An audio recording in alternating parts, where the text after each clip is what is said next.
তো আপনারা বিগত দিনে লক্ষ্য করেছেন যে আমাদের পার্লামেন্টে সবসময় আমরা পক্ষে কথা বলছি, নারীদের অধিকার নিয়ে কথা বলছি, কিন্তু দেখা গেছে যে কংগ্রেসের নেতৃত্বে ইন্ডি জোট আমাদের এই নারী শক্তি বন্ধন বিলকে বিরোধিতা করেছেন। তারা নারীর বিরোধিতা করে যাচ্ছেন। আমরা জানি যে নারীর অগ্রগতি মানে হচ্ছে দেশের অগ্রগতি। তার জন্য যেটা আমরা নারী শক্তি মানে মনে করি দেশের শক্তি, নারী সম্মান মানে দেশের গৌরব।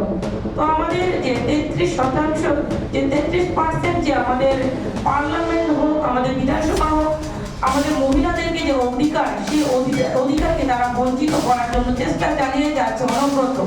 তো আমি সেটাকে ঘোর নিন্দা জানাই। আজকে আমরা নারীরা আমরা চাই অধিকার, এবং আমরা গ্রাম থেকে শহর, পঞ্চায়েত থেকে পার্লামেন্ট পর্যন্ত আমাদের নারীরা যদি আমরা কথা বলার সুযোগ পাই, আমরা নেতৃত্ব দিতে সুযোগ পাই, আমাদের দেশ আরো এগিয়ে যাবে, আমাদের কমিউনিটি আরো এগিয়ে যাবে। তো তার জন্য আমি আমাদের মোদিজি যে চেষ্টা চালিয়ে যাচ্ছেন, আমাদের যে মোদিজি যে বিলটা এনেছেন নারী শক্তি বন্ধন বিল, সেটাকে পূর্ণ সমর্থন জানাই, এবং সমস্ত ত্রিপুরা রাজ্যের নারীরা আমরা আমাদের মোদিজির সঙ্গে রয়েছি। এবং আমরা ঘোর নিন্দা জানাই কংগ্রেসের নেতৃত্বে যে বিরোধী যে কেন্দ্রীয় জোটকে আমরা পুরো নিন্দা জানাই। মহিলা বিরোধী ওনারা কাজকর্ম চালিয়ে যাচ্ছে। তার জন্য আমি পুরো ত্রিপুরা রাজ্যের যে মহিলা আমরা রয়েছি, মহিলা পক্ষ থেকে আমি বলবো আমরা সেই কংগ্রেসকে আমরা নিন্দা জানাই, এবং আমরা চাই মহিলা উন্নয়ন। যেহেতু আমাদের মাননীয় মুখ্যমন্ত্রী কি আছে, আমি অনুরোধ রাখবো আমাদের রাজ্যের জনপ্রিয় মুখ্যমন্ত্রী প্রফেসর ডক্টর মানিক সাহা মহাশয়কে ওনার আলোচনা রাখার। সংবিধান যে এই সংশোধনের জন্য প্রয়োজন 2/3 সংখ্যাগরিষ্ঠ দরকার, যা লোকসভায় পাশ হতে দেয়নি বিরোধীরা, ইন্ডি জোটের ওরা এটাকে পাশ হতে দেয়নি।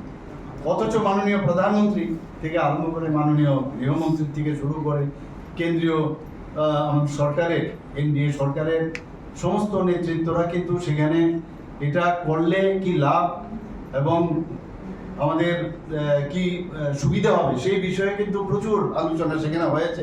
তারপরেও কিন্তু সেটা পাস হয়নি। এই সংশোধনী বিলটি আমার মনে হয় ভারতের নারী শক্তির জন্য এক মহাযজ্ঞ, এবং এই মহাযজ্ঞের সাফল্য আমার মনে হয় যে রাজনীতির ভবিষ্যৎ নয়, বরং দেশের ভবিষ্যৎ ও ভাগ্যকেও বদলে দেবে। কিন্তু এনডি জোট অর্থাৎ বিরোধীরা আবারও মহিলাদের, আমার মনে হয় যে তারা মহিলাদের অপমান করলেন। শুধু মহিলাদের নয়, সমগ্র জাতিকেই বঞ্চিত করেছেন। নিজেদের রাজনৈতিক যে জমি সেটা রক্ষা করার জন্য ওনারা মরিয়া প্রচেষ্টা, এবং সবসময় ইন্ডি জোটের যারা আছেন, কংগ্রেস থেকে আরম্ভ করে, তৃণমূল থেকে আরম্ভ করে, কমিউনিস্ট পার্টি থেকে শুরু করে সবাই, সেটা কিন্তু তাদের মেইন যে এদের সমস্যা, তারা কিন্তু আত্মকেন্দ্রিক রাজনীতিতে বিশ্বাস করে, এবং ওনারা চান না যে মহিলারা এইরকম জায়গায় আসুক যেখানে ওদের অধিকার তারা এখানে প্রতিষ্ঠিত করবে। এবং আমার মনে হয় এই বিরোধিতার কারণে মহিলাদের যে স্বার্থ সেটা কিন্তু আবারও বলি হয়েছে। আগেও হয়েছিল এত বছর ধরে, 3 থেকে 4 দশক ধরে হয়েছে, আবার হয়েছে। দেশের সর্বোচ্চ স্তরে মহিলারা রাজনৈতিক যে অধিকার সেটা যাতে না পায় এবং তাকে কিভাবে পঙ্গু করা যায় সেটা এইবারও কিন্তু প্রমাণিত। কংগ্রেস দল দীর্ঘদিন ধরে মহিলা বিরোধী অবস্থান বজায় রেখেছে, যা রক্ষণশীল মিত্র এবং প্রভাবশালী গোষ্ঠীগুলির দ্বারা প্রভাবিত। এই বিষয়ে আসবো, আপনারা সবাই জানেন এই বিষয়গুলি। এবং আমরা জানি যে আমাদের দেশের জনসংখ্যার 50% যারা মহিলা, তাদের যে প্রাপ্য অধিকার এই বিল পাস না করার কারণে তাদের অধিকার থেকে কিন্তু ওনারা বঞ্চিত হয়েছে। আমরা সবাই জানি যে প্রাক্তন প্রধানমন্ত্রী রাজীব গান্ধী মুসলিম মহিলাদের প্রতি অবিচার করেছিলেন, যখন তিনি সুপ্রিম কোর্টের নির্দেশ থাকা সত্ত্বেও সেটাকে উপেক্ষা করে উনি মুসলিম পুরুষদের যা স্ত্রীরা আছেন তাদের ভরণ পোষণ দেওয়ার রায়কে কার্যত অমান্য করেছেন। আমরা সবাই জানি বিষয়। এবং তার মেইন যে উদ্দেশ্য, যারা মৌলানা আছেন তাদের তীব্র প্রতিবাদের মুখে তাড়াতাড়ি করে নিজেকে পিছিয়ে নিয়েছেন, দ্রুত পিছিয়ে নিয়েছেন। আমি বলবো যখন প্রধানমন্ত্রী শ্রী নরেন্দ্র মোদীজি এনডিএ সরকারের 3 তালাক নিষিদ্ধ করার ব্যবস্থা করেন, তখন এই যে শাহু বানুর যে মামলা তার পরিসমাপ্তি করে।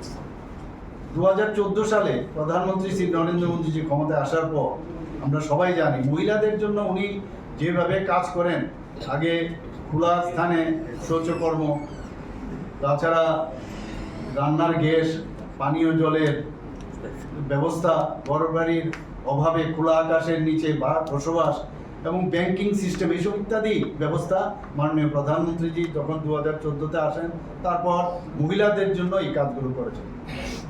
আজকে এই যে মহিলা বিরোধী শক্তি, আমি মনে হয় যে এটা সাময়িকভাবে তারা সফল হয়েছেন বিরোধীরা, এটা পাস না হওয়ার কারণে, কিন্তু কোটি কোটি নারীরা ভারতবর্ষে তাদের আশীর্বাদ মাননীয় প্রধানমন্ত্রীর কাছে রয়েছে এবং আমি আশা করি এতে করে আরও শক্তি পাবে মাননীয় প্রধানমন্ত্রীজি এবং